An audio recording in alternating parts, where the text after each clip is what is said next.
Bismillahirrahmanirrahim. Assalamualaikum warahmatullahi wabarakatuh. Alhamdulillahirabbil alamin. Wassalatu wassalamu ala Rasulillah nabiyina Muhammadin wa ala alihi wa ashabihi wa man tabi'ahum bi ihsan ila yaumiddin. Amma ba'd.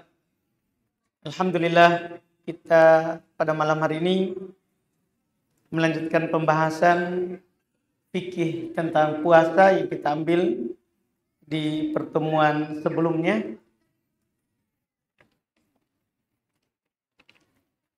Kita akan membaca hukum selanjutnya yang disebutkan oleh Al-Imam Ibnu Qudamah Al-Maqdisi rahimahullah. Setelah beliau sebutkan judul Kitabus Shiyam, kitab tentang puasa, dan kita sudah jelaskan sebelumnya pengertian puasa. Kita juga sudah sebutkan hikmah dari puasa, kapan diwajibkan puasa, dan kita sebutkan sedikit keutamaannya. Setelah itu kalau kata beliau rahimahullah, wa yajibu siyamu Ramadan, dan wajib berpuasa di bulan Ramadan. Dan ini tentunya sebagaimana yang kami katakan di pertemuan sebelumnya, tidak ada silang pendapat. Bahkan hal ini adalah ma'lum minad din bid darurah wa ijma'il muslimin. Dimaklumi dalam agama kita secara darurat dan sepakat kaum muslimin mulai dari tahun 2 Hijriah sampai tahun terakhir yang kita lewati tahun kemarin, itu kaum muslimin masih tetap menjalankan mulai dari tahun 2 Hijriah. Iya, berarti ini kan tahun 1446. Iya, berarti kita sudah berpuasa, itu kaum muslimin sudah berpuasa Ramadan 1445 tahun. 1445 tahun. Makanya para ulama rahimahumullah mengatakan bahwa kewajiban puasa Ramadan di tengah kaum muslimin itu sudah dimaklumi. Walaupun orang tidak belajar paham bahwa kalau datang bulan Ramadan harus dia berpuasa. Walaupun tidak belajar. Iya, karena dalil dalam masalah ini itu tentunya sangat banyak sekali. Iya, seperti yang kami sebutkan sebelumnya, firman Allah Subhanahu wa taala, "Faman syahida minkumus syahra falyasumhu." Siapa yang di antara kalian menyaksikan bulan Ramadan itu masuk, wajib dia berpuasa. Juga ini adalah merupakan rukun Islam yang dikatakan oleh Nabi sallallahu alaihi wasallam, "Bunyal Islamu ala khamsin." Islam dibangun di atas 5 pondasi dasar. Syahadati alla ilaha illallah wa anna Muhammadan Rasulullah. Bersyahadat 2 kalimat syahadat. Tidak ada yang berhak disembah kecuali Allah, dan Muhammad adalah utusan Allah. Ini rukun pertama. Wa iqamis shalah, mendirikan salat, rukun kedua. Wa itaiz zakah, mengeluarkan zakat, ini rukun ketiga. Wal haji, berhaji, ini rukun keempat. Wa shaum Ramadan, dan berpuasa di bulan Ramadan. Ini hadis dari Abdullah bin Umar, riwayat Al-Imam Al-Bukhari dan Imam Muslim. Riwayat Imam Al-Bukhari dan Imam Muslim. Jadi tidak perlu tentunya diragukan lagi ini. Terhadap siapa wajibnya berpuasa di bulan Ramadan ini, kata beliau, ala kulli muslim. Terhadap setiap muslim.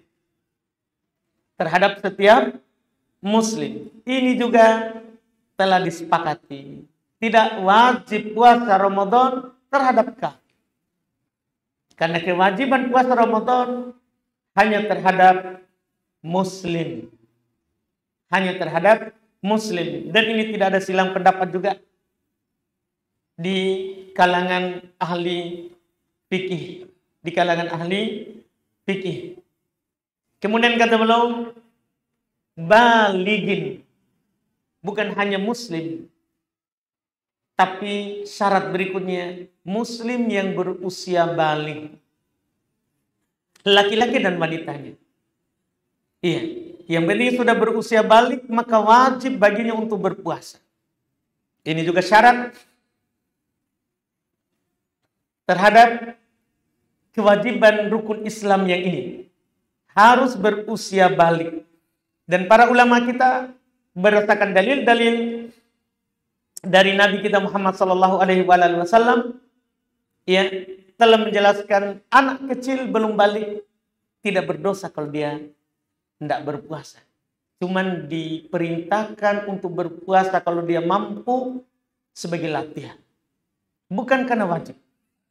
Kata Nabi dalam hadis riwayat Imam At-Tirmidzi, Abu Daud, An-Nasa'i dan yang lainnya, rufi al-qalam an salatin. Diangkat pena, itu catatan sebagai dosa kalau dia melanggar dari 3 golongan. Anib naim hatta yastaiqib. Ini golongan pertama, dari orang yang tidur sampai dia terbangun.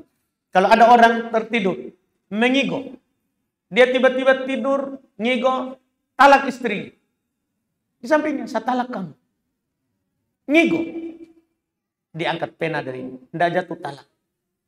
Tidak jatuh talak. Demikian pula ada orang terkait dengan puasa. Dia tidur siang hari Ramadan. Tiba-tiba terbangun, ngigo, tidak sadar. Dia minum. Dia minum. Atau dia ngigo, dia datangi istrinya. Bangun, dia tidak sadar. Dia datangi istrinya. Istrinya juga tidur sampingnya, tidak sadar juga. Maka tidak batal puasanya. Tidak batal puasanya. Karena ngigo. Karena diangkat pena. Walaupun susah ya, itu tidak sadar. Susah itu tidak sadar. Tapi siapa tahu. Iya. Pokoknya tidak diangkat pena dari orang yang tidur sampai dia terbangun. Ini golongan pertama. Golongan kedua, ini yang menjadi poin kita. Wanis sogir hatta yakburo. Dari anak kecil sampai dia besar. Sampai dia besar. Wa anil majnun hatta ya'qil. Dari orang gila sampai dia berakal. 3 ini. Makanya para ulama rahimahumullah mempersyaratkan kewajiban berpuasa ini harus balik.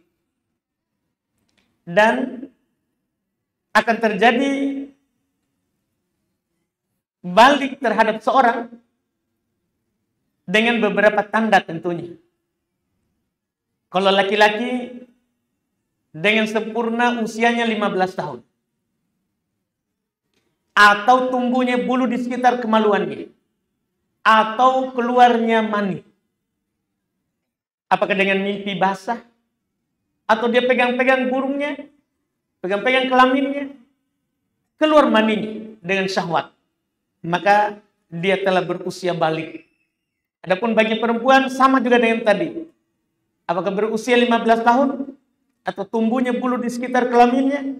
Atau turunnya mani, keluarnya maninya? Dan ditambah tanda keempat bagi perempuan, yaitu haid.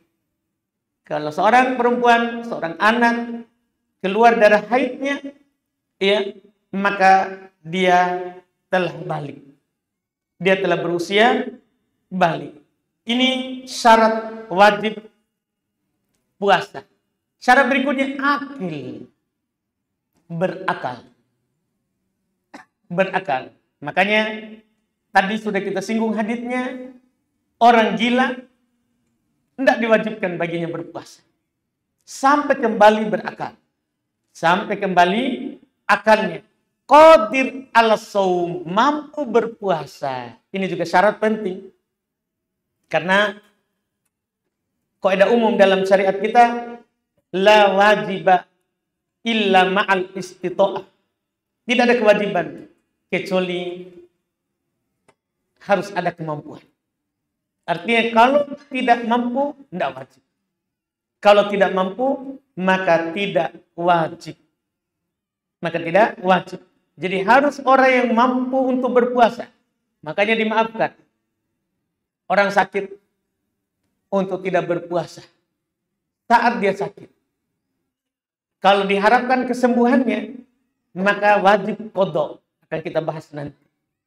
Kalau tidak diharapkan kesembuhannya, tidak wajib berpuasa. Dia beri makan setiap hari satu orang miskin. Iya, setiap hari satu orang miskin. Kenapa digugurkan? Tidak mampu. Demikian pula orang tua. Tadi orang sakit. Demikian pula orang tua yang sudah tidak mampu untuk berpuasa. Yang sudah tidak mampu untuk berpuasa. Maka tidak wajib baginya berpuasa. Boleh dia beri makan setiap hari yang dia tidak berpuasa satu orang miskin. Satu orang miskin. Ini tidak ada silang pendapat di kalangan para ulama kita. Karena memang dipersyaratkan kewajiban puasa itu mampu untuk berpuasa. Mampu untuk berpuasa. Berikutnya lagi wa yu'maru bihi sobi ida ataqah. Anak kecil diperintahkan untuk berpuasa kalau dia mampu. Untuk apa? Ini sama dengan sholat. Muru auladakum bis sholati wahum bis sab'in. Wadribuhum wahum bi ashrin. Perintahkan anak kalian untuk sholat ketika berusia mulai 7 tahun. Dan pukul kalau dia sudah berusia 10 tahun. Maksudnya, ya ajak dengan sangat. Tidak harus dipukul. Ajak dengan keras. Ini bukan karena wajib. Bukan. Tapi karena apa? Untuk melatihnya dalam ketaatan kepada Allah Subhanahu wa taala, menyambut usia balik setelahnya. Menyambut usia balik setelahnya. Tapi kalau dia mampu.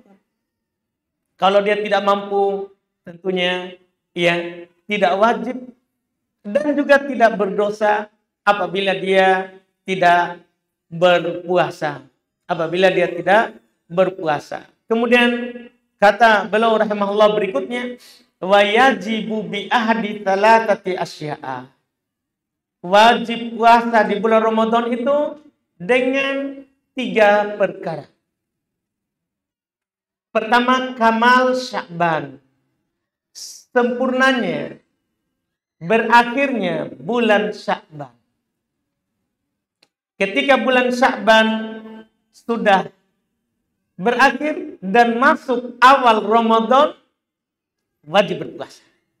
Karena Nabi Shallallahu Alaihi Wasallam dalam hadits riwayat Imam Al-Bukhari dan Imam Muslim, sumu li ru'yatihi wa aftiru li ru'yatihi fa in gubbiya alaikum fa akmilu iddata Sya'ban 30.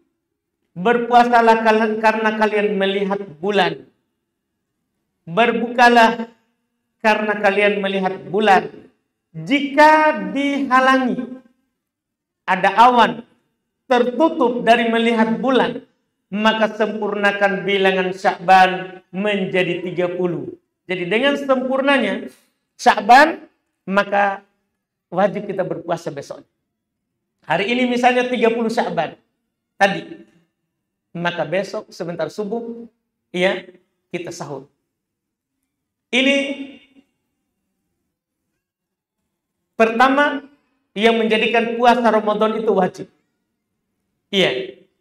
Ketika bulan bilangan Sya'ban sudah sempurna, maka harus kita berpuasa besok.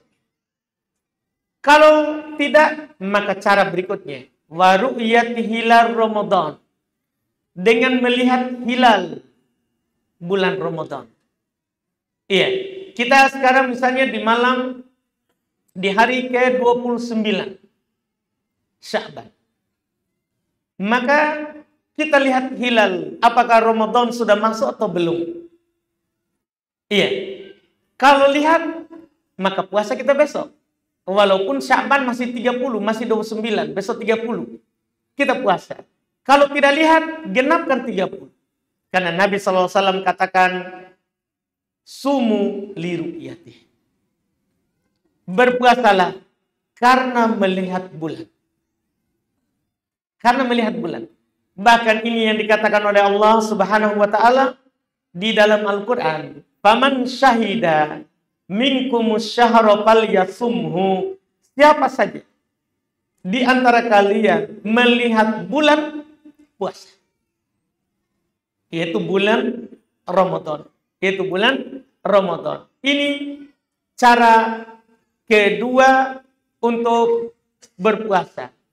Cara ketiga, sebenarnya cara ketiga ini sudah masuk di dua cara tadi. Kata beliau, wa wujudi goyim au qatrin lailatat salatin yahuluduna. Atau adanya awan yang menutupi dari melihat hilal Ramadan, maka kita tentunya sempurnakan bilangan Sya'ban menjadi 30. Menjadi 30. Inilah tiga, atau bisa dikatakan dua cara dalam menentukan awal Ramadan. Lihat bulan awal Ramadan. Kalau tidak, misalnya tertutup, maka genapkan Sya'ban menjadi 30.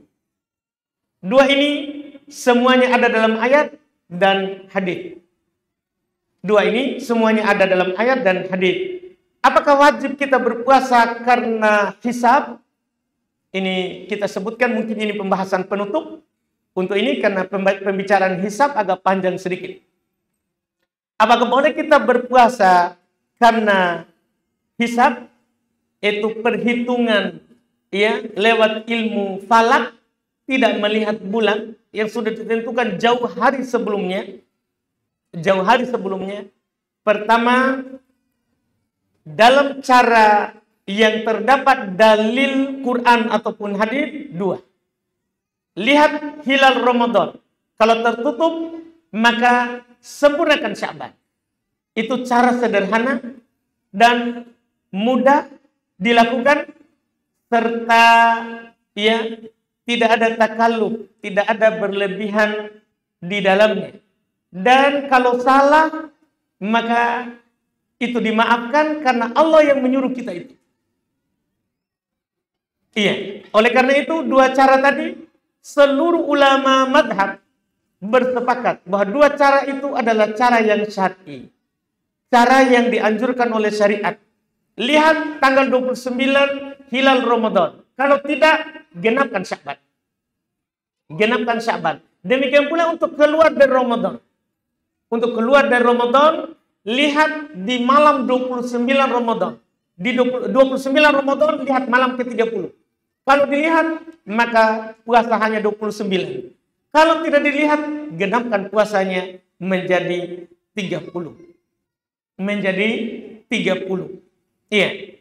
Dan ini sudah terjadi di masa Nabi terkait dengan keluarnya Ramadan. Mereka melihat hilal di malam 30, di hari 29 Ramadan. Ternyata mereka tidak lihat di Madinah. Datang besok orang dari pedalaman, kami lihat bulan tadi malam. Padahal kaum muslimin sudah puasa. Sudah puasa waktu itu, hari itu. Maka belum mengumumkan bahwa semuanya hari ini berbuka karena bulan sudah dilihat tadi malam. Tadi malam, cuman kita tidak lihat. Semuanya berbuka dan kita id besok. Karena sudah siang. Karena sudah siang. Ini menunjukkan bahwa memang cara yang syar'i adalah lihat bulan, kalau tidak lihat, genapkan. Genapkan. Nah, apakah sekarang kita boleh berpuasa dengan hisab? Maka pertama yang perlu kita perhatikan, ya, para ulama rahimahumullah dalam hal ini, jumhur al-fuqaha, mayoritas ahli fikih, ya, mayoritas ahli fikih semuanya berpendapat adam itsbatil ahilla bil hisabil falaki. Tidak boleh menentukan hilal dengan hisab ilmu falak. Bahkan Syekhul Islam Ibnu Taimiyah di dalam kitab Majmu' Fatawa, ya, belum menukil kesepakatan tidak bolehnya kita berpuasa atau keluar dari puasa di bulan Ramadan dengan yang namanya ilmu hisab. Dalam semua mazhab menukil. Misalnya orang Hanafiyah berkata, inna syarta wujubis siyam wal iftar ru'yatul hilal. Syarat wajibnya puasa dan selesai dari Ramadan, lihat hilal. Wa annahu la ibrata biqaulil muakkitin walau udula. Bahwasanya tidak boleh kita berpaling, tidak boleh menganggap pendapatnya orang-orang yang ahli hisab walaupun dia adil. Sekalipun walaupun dia adil, tidak boleh. Waman roja ila qaulihim. Ini orang-orang Hanafiyah ya. Mazhab Hanafiyah adalah mazhab yang paling dahulu daripada 3 mazhab yang lain. Bahkan mereka katakan, waman roja ila qaulihim. Siapa yang menganggap kembali, lebih menganggap ucapan ahli hisab, faqad qala fasyar, maka dia telah menyelisih syariat. Maka dia telah menyelisih syariat. Orang Malikiyah, madhab Malikiyah, mereka juga menyatakan, iya, innal imam alladhi ya'tamid alal hisab la yuqtada bih wa la yuttaba. Imam yang bersandar kepada hisab dalam menentukan Ramadan tidak boleh dicontoh dan tidak boleh diikuti. Ini orang Malikiyah. Orang Syafi'iyah, Al-Imam Nawawi rahimahullah ta'ala berkata, ulama besar dari ulama Syafi'iyah, dari ulama Syafi'iyah, bahkan menjadi rujukan dari kalangan Syafi'iyah. Kata beliau, qala ashabuna, berkata ashab kami, yaitu teman-teman kami, kawan-kawan kami dari mazhab Syafi'iyah. Wa ghairuhum, dan selain mereka, la yajibu shaum Ramadan illa bidukhulih. Tidak wajib puasa di bulan Ramadan kecuali masuknya bulan. Wa yu'lamu dukhulu bi ru'yatil hilal. Diketahui masuknya bulan Ramadan dengan melihat hilal.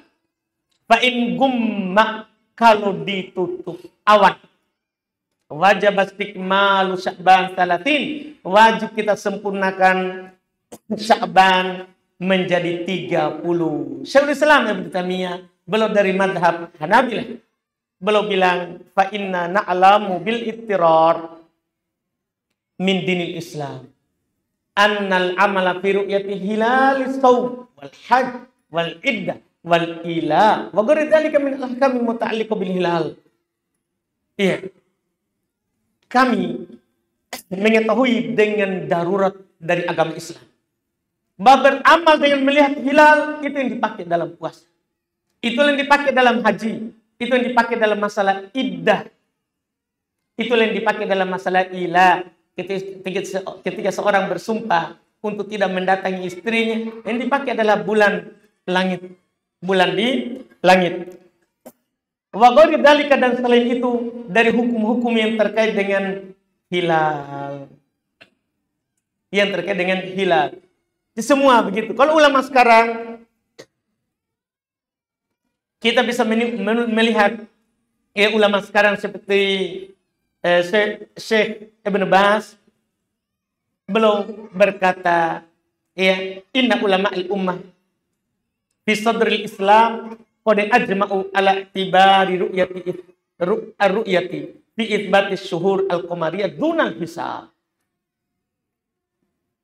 Sesungguhnya ulama umat ini di awal Islam mereka sepakat untuk menganggap masuknya awal Ramadan dengan melihat hilal, melihat bulan, bukan dengan hisab. Dan beliau juga menegaskan di tempat lain, yang menentukan masuknya bulan Ramadan dengan bulan itu Allah. Jauh dari kesalahan, itu Nabi, jauh dari kesalahan. Sementara yang hisab itu manusia. Bisa salah, bisa benar. Maka kita kembali kepada yang lebih yakin dan lebih besar benarnya.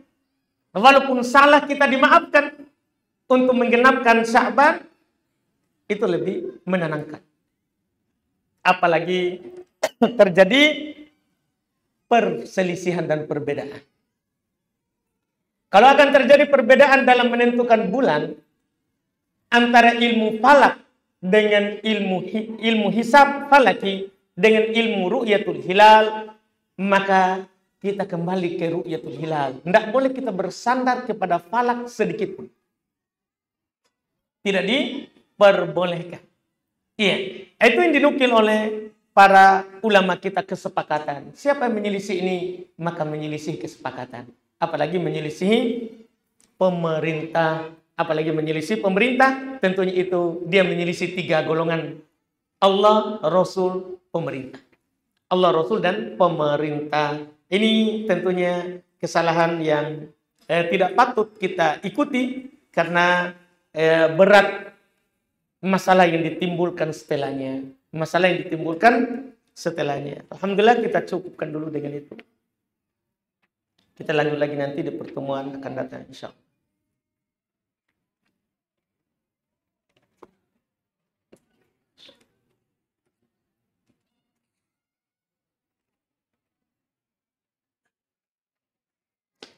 Sini ada pertanyaan, apa Ustaz, manakah yang afdol? Akhwat atau ummahat? Berkunyah nama laki-laki atau nama perempuan? Iya. Rata-rata kunyah itu, kalau itu kan kunyah biasanya kebiasaan orang Arab. Kunyah itu maksudnya nama panggilan yang diawali oleh ab atau itu dibilang kunyah. Nama panggilan yang diawali oleh ab atau Dan hukum berkunyah sunnah, bukan wajib. Kenapa kita bilang sunnah? Karena Nabi berkunyah. Nabi berkunyah dengan Abul Qasim. Dan Nabi memberikan kunyah pada sahabat-sahabatnya. Seperti Abdullah bin Mas'ud, beliau berikan kunyah menjadi Abu Abdurrahman. Boleh. Beliau kasih juga kunyah Ali bin Abi Thalib, menantunya sendiri. Boleh. Makanya ya, berkunyah sunnah. Iya, berkunyah itu sunnah. Dan boleh saja berkunyah dengan laki-laki dan dengan perempuan. Tidak ada masalah. Cuman karena perempuan itu disembunyikan, tidak dinampakkan, ya, maka dianjurkan berkunyah itu dengan laki-laki. Apakah kita laki-laki atau perempuan? Iya, apakah kita laki-laki atau perempuan? Walaupun boleh dengan kunyah laki-laki atau perempuan. Boleh kita kunyah dengan nama anak laki-laki atau nama anak perempuan. Dan walaupun kita tidak punya anak, boleh berkunyah. Boleh berkunyah. Seperti Nabi kasih kunyah Abdullah bin Mas'ud dengan Abu Abdurrahman, belum punya anak. Belum punya anak yang bernama Abdurrahman, belum sudah dikasih kunyah dengan Abdurrahman. Jadi bebas saja dalam kunyah itu laki-laki atau perempuan. Cuma karena perempuan itu biasa disembunyikan, dipingit, ya, maka dia disembunyikan, tidak dinampakkan ke orang, lebih bagus. Walaupun dalam masalah nama. Wallahualam. Saat sholat, apakah kita harus menunjuk? Saat sholat, kapankah kita harus menunjuk? Pada saat bacaan apa, Ustaz? Apakah saat bacaan sholawat di tahiyat atau awal tahiyat? Dan bagaimana sholat menurut Rasulullah? Mengangkat tangan. Semua ulama madhab berdalil dengan hadits Abdullah bin Umar. Bahwa Nabi SAW, kalau beliau sudah duduk bertasyahud, maka beliau berisyarat dengan tangannya, dengan jari, duduk bertasyahud. Jadi bukan masalah bacaan, tapi kalau beliau duduk bertasyahud, maka beliau berisyarat dengan jari telunjuknya. Ya, dengan cara-cara yang sudah dimaklumi. Kadang beliau membuat angka 35, yaitu dengan 5 itu kan 5 begini. 5 ini belum kepangkan semuanya. Baru belum mengangkat jari telunjuknya. Ini namanya 3. Ini dibilang 35. 5 kalau orang Arab mengisyaratkan 35, mereka akan bilang 35, mereka akan bilang begini 5 baru begini. Artinya ini 3, 5. Jadi itu yang beliau Nabi katakan, mengepangkan seluruh jarinya dan menunjuk dengan jari telunjuk saat bertasyahud. Saat bertasyahud. Atau kadang juga beliau mengangkat, mengepangkan 2 jari belakang, kemudian beliau lingkarkan jari telunjuk dengan jari tengahnya, dan berisyarat dengan jari ibu jari tadi ya. Boleh lingkarkan ibu jarinya dengan jari tengahnya dan berisyarat dengan jari telunjuk. Boleh, ini cara kedua. Boleh juga tidak diangkat semuanya, tidak dikepangkan, langsung dia berisyarat dengan jari telunjuk. Tidak ada masalahnya semua itu. Yang jelas berisyarat saat bertasyahud. Wa huwa yad'u biha, kata Nabi, kata Abdullah bin Umar, belum membaca doa salawat, doa tasyahud dengan itu. Dengan berisyarat. Ada dinukil dari salah satu ulama Syafi'iyah yang bernama Ibnu Sabbag bahwa berisyarat saat bersyahadat. Saat asyhadu an la ilaha illallah. Berisyarat saat bersyahadat. Bahkan ada juga yang belum nukil sebagaimana dalam buku rujukan Syafi'iyah belum nukil bahwa saat kalimat tauhid illallah. Saat asyhadu an la ilaha illallah. Tapi semua ini tidak punya dalil. Semua ini tidak punya dalil. Dalil yang kuat adalah saat bertasyahud, bukan saat bersyahadat. Bukan saat bersyahadat. Itu yang sahihnya. Orang yang saat tak bersyahadat tidak ada dalil yang kuat. Saat bersolawat tidak ada dalil yang kuat. Tidak ada dalilnya. Dan bagaimana sholatnya menurut Rasulullah SAW? Ini dari takbir sampai salam kita tanya. Susah.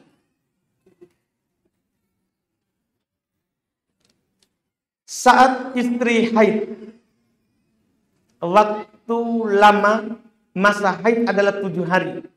Namun keluarnya darah hanya selama 2 hari. Dan setelah masa haid selesai, kemudian berhubungan badan. Lantas setelah berhubungan, tiba-tiba keluar darah haid. Apakah kita berdosa, Ustaz? Pertama, kalau istri kita kebiasaan haidnya 7 hari.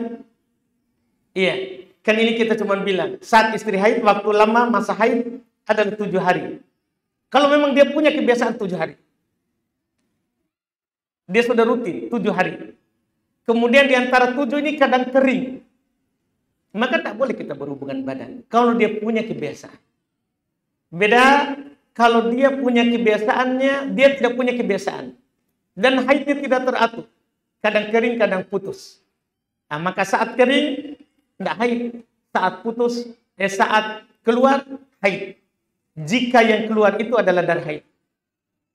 Jika yang keluar itu adalah darah haid. Maka di sini semua perlu ditahu dari si penanya.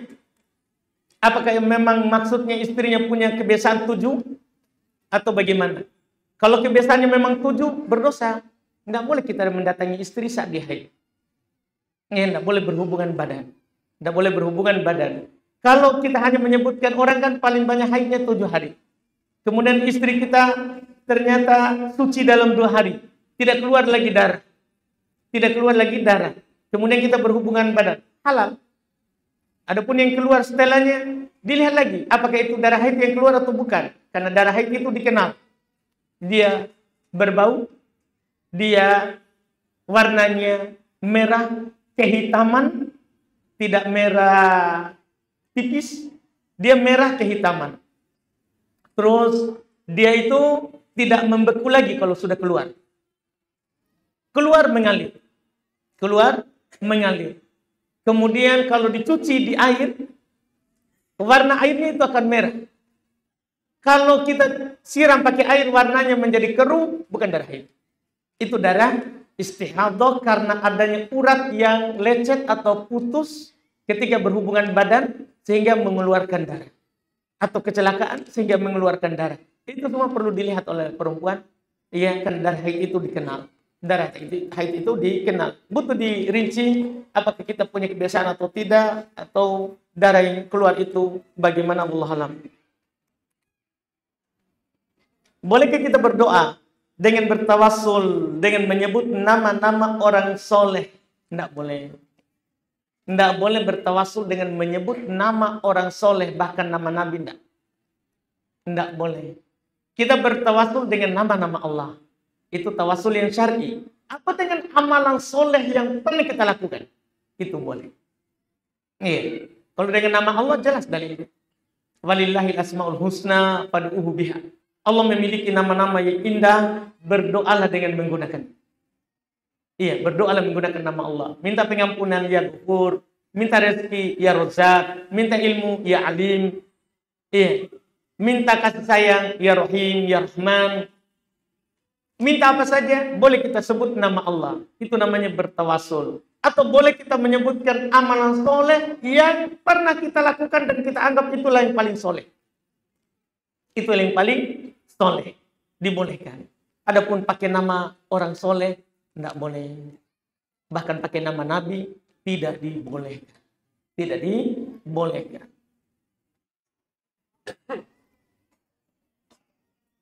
Apakah boleh bertawasul di kuburan atau makam orang-orang soleh?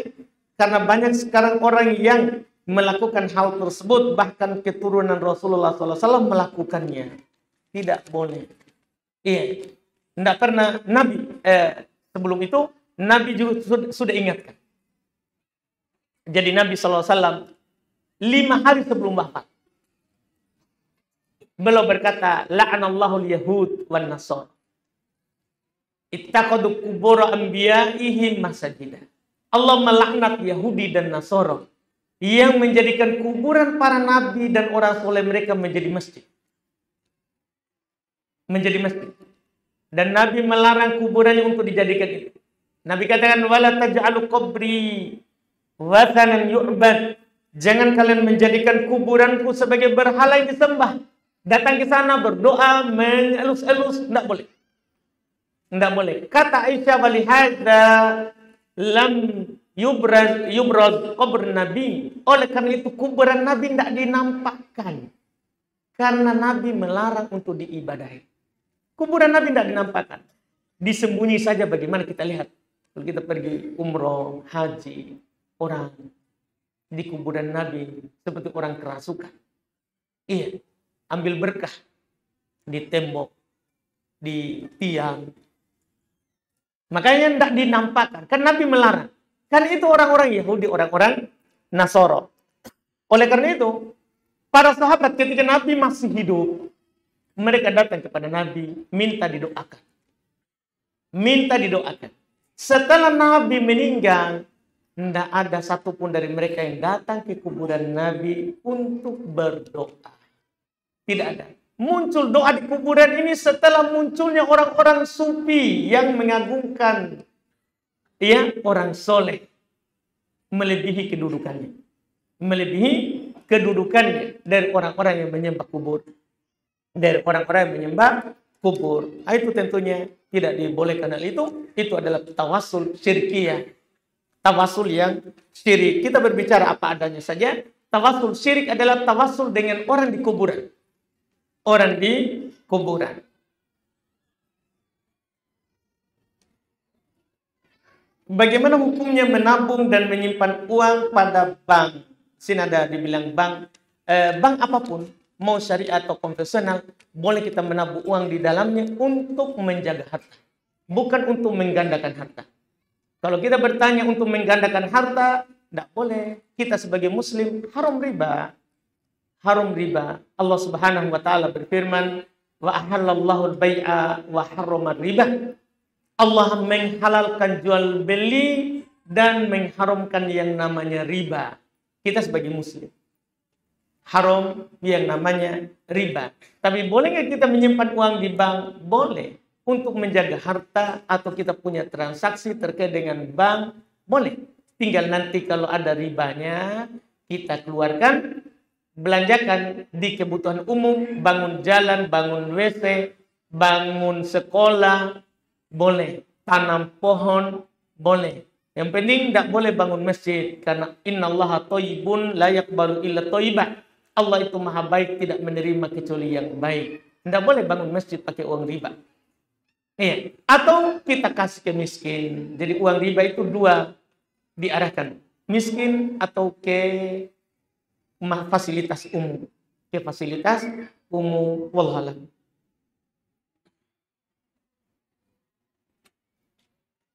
Izin bertanya Ustaz, saya sebagai anak, apakah mempunyai kewajiban untuk mengingatkan orang tua saya beribadah? Apabila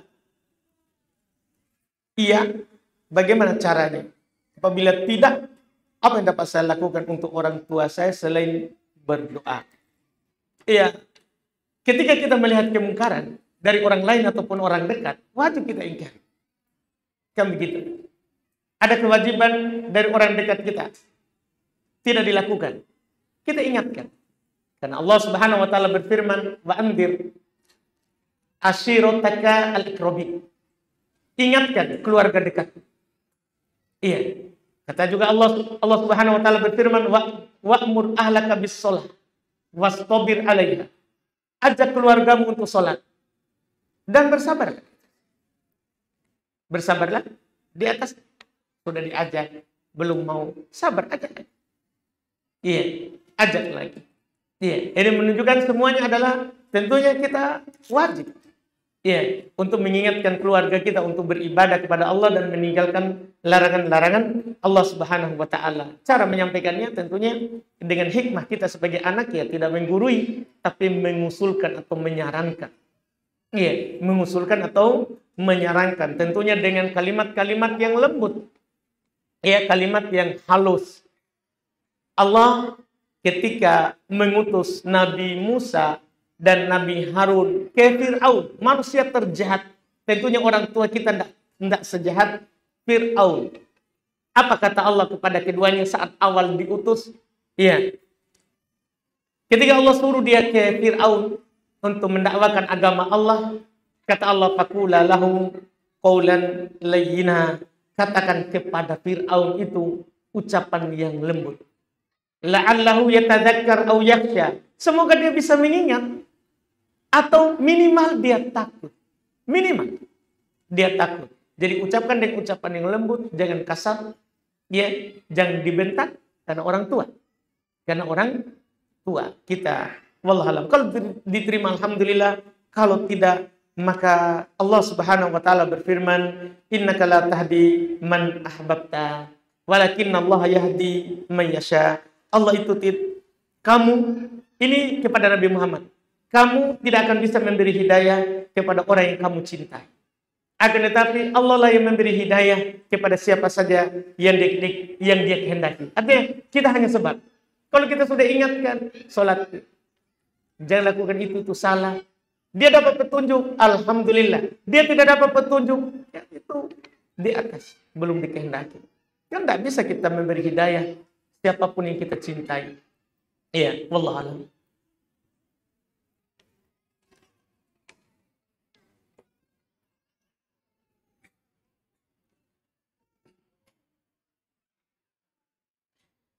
Ustaz, apakah di dalam Al-Quran ada kata wajib berhijab? Soalnya saya ditanya balik dengan pertanyaan di atas. Masya Allah, dalil di Quran banyak sekali. Di hadits Nabi banyak sekali. Jadi kan berhijab itu awal Islam dah. Dia diwajibkan di Madinah. Diwajibkan di Madinah. Jadi sejarah awal wajibnya, Umar ibn Khattab radhiyallahu ta'ala anhu menyarankan kepada Nabi supaya istrinya berhijab. Istrinya berhijab. Turunlah ayat tentang hijab. Dan ternyata tidak hanya kepada istri Nabi dan anak Nabi, tapi kepada seluruh mukminat. Kata Allah, "Ya ayuhan Nabi, qul li azwajika wa banatika wa nisa'il mu'minin yudnina 'alaihinna min jalabibihinna. Dzalika adana ay yu'rafna wala fala yu'dain." Wahai Nabi, maksudnya Nabi Muhammad, katakan kepada istrimu, perintah. Katakan kepada istrimu, anak perempuanmu, karena Nabi semua anaknya perempuan yang hidup. Karena semua laki-laki meninggal. Wahai Nabi, katakan kepada istrimu, anak perempuanmu, dan nisa'il mu'minin, semua istrinya, para perempuan yang beriman, hendaklah dia mengulurkan jilbab mereka yang ditutup dari atas kepala mereka ke dada ke bawah. Demikian itu lebih dikenal mereka. Mukmin itu makin berjilbab dikenal. Karena itu Allah yang bilang. Dan supaya mereka tidak diganggu. Jilbab dengan memakainya, kita tidak diganggu. Beda kalau orang tidak berjilbab, baru lewat saja orang sudah bersiul. Nih, kan begitu. Tapi yang berjilbab ganggu, nanti ditendang jauh-jauh. Iya, intinya enggak, walaupun tidak ditendang, enggak diganggu. Enggak diganggu. Ini ayat menjadi pokok dan banyak lagi ayat yang lain tentang wajibnya. Turun ayat ini waktu masa sahabat kan belum ada persiapan jilbab. Maka mereka merobek pakaian bawahnya, dan mereka lilitkan di kepala mereka. Mereka lilitkan di kepala mereka langsung. Iya, karena wajibnya hal itu. Dan juga hal ini didukung oleh hadits Nabi SAW yang sangat banyak sekali. Tidak bisa dihitung tentang hadits. Di antaranya Nabi SAW bersabda, al-mar'atu aurah idza kharajat istashrafaha syaitan. Perempuan itu aurat. Kalau dikeluarkan dipercantik oleh syaitan. Jadi, Masya Allah. Tidak tuntas ya. Baik. Jelas, saya punya tulisan dalam masalah hijab. Hijab syar'i, buku saku. Semua tentang hijab syar'i. Di sana saya sebutkan dalil. Dan kesepakatan ulama secara turun-temurun dari seluruh madhab bahwa wajibnya berhijab. Iya, boleh kita cari kalau ada, wallah. Iya, kita cukupkan. Subhanallah, hamdik, asyhadu an la ilaha illa anta, astaghfiruka wa atubu ilaik. Assalamualaikum warahmatullahi wabarakatuh.